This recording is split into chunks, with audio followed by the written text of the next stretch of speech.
Well, the danger is real, but I think the danger is moderate, and the danger really has to be extreme and immediate before you can embrace really far-reaching, intrusive, new powers that really are quite at odds with the kind of libertarian, civil liberties respecting democratic tradition of this country.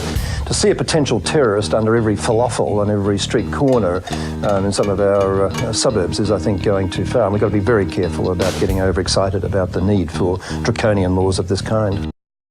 Overexcited about the need for draconian laws of this kind. Overexcited about the need for draconian laws of this kind. There's always the political temptation to do too much rather than too little. The fear is always that you'll be blamed for doing too little. And I think there has been a sort of a race to embrace these propositions, which has probably gone a little bit further than is necessary.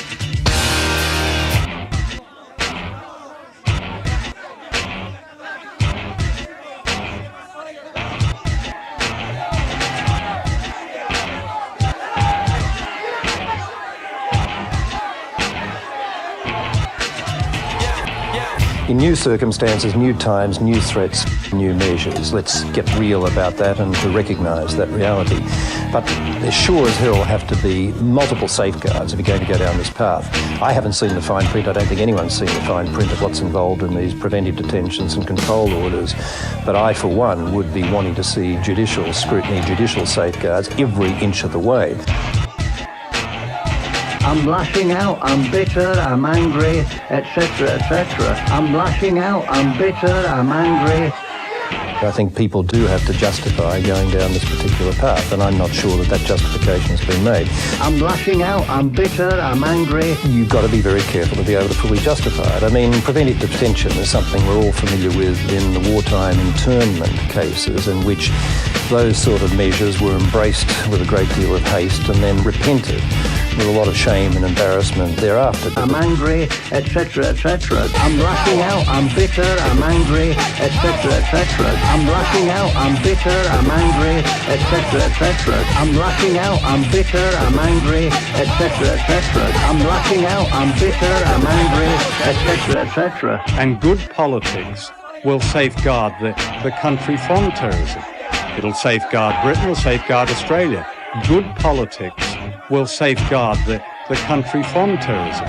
Good politics would be to get out of Iraq. I mean, it depends, of course, on how the laws are administered, not just what's on the books, but what's done in practice. And I very much hope that a great deal of caution and discretion will be applied in the way in which these laws are applied. Now, you would have woken up to today's headlines in the Australian 800 motivated for terror attack. You know, only a short time ago, the Federal Police Commissioner agreed the figure was more like 60 to 70. Do you get the sense that someone is beginning to exaggerate? I'm lashing out, I'm bitter, I'm angry, etc., etc. I'm lashing out, I'm bitter, I'm angry, etc., etc. What it does do is criminalise whole groups of people. I'm lashing out, I'm bitter, I'm angry, etc., etc. I'm lashing out, I'm bitter, I'm angry, etc., etc. I'm lashing out, I'm bitter, I'm angry, etc., etc. I'm lashing out, I'm bitter, I'm angry. Try and keep our bearings. I'm lashing out, I'm lashing out. Try and keep our bearings. I'm lashing out, I'm lashing out. Try and keep our bearings. I'm lashing out, I'm lashing out. Try and keep our bearings. I'm lashing out, I'm lashing out. Because in all these situations there is a tendency to overreact, and it's much safer politically, of course, to overreact than to underreact, the way these things are always perceived. But it's important that people sound the warning bells and say, hey, hang on.